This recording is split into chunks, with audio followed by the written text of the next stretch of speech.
Simple fact. What we're going to do is make it easier for the American People's Administration to enforce the American People's law.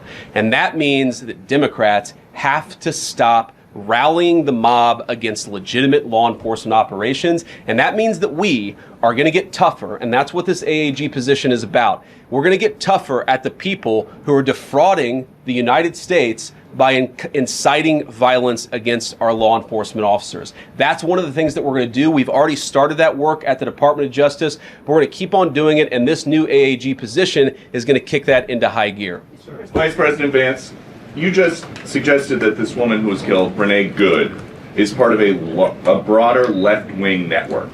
Who do you think is behind this broader left-wing network? Well, it's one of the things we're going to have to figure out, but here's the way that I put it. When somebody throws a brick at an ICE agent, or somebody tries to run over an ICE agent, who paid for the brick?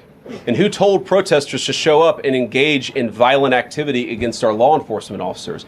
You see, just with this most recent terrible incident in Minneapolis, you see friends of this woman's or other people who are eyewitnesses saying basically that she was there to engage in obstruction of a legitimate law enforcement operation. How did she get there? How did she learn about this? There's an entire network, and frankly, some of the media are participating in it, that is trying to incite violence against our law enforcement officers. It's ridiculous, it's preposterous, and part of our investigatory work is getting to the bottom of it. Who's funding it? Who's supporting it? Who's cheerleading it? And of course, if there's illegal activity related to that, we're going to get to the bottom of that and prosecute it where we can.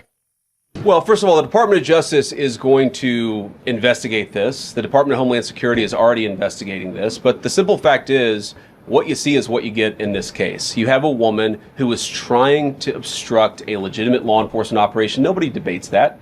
You have a woman who aimed her car at a law enforcement officer and pressed on the accelerator. Nobody debates that. I can believe that her death is a tragedy, while also recognizing that it's a tragedy of her own making and a tragedy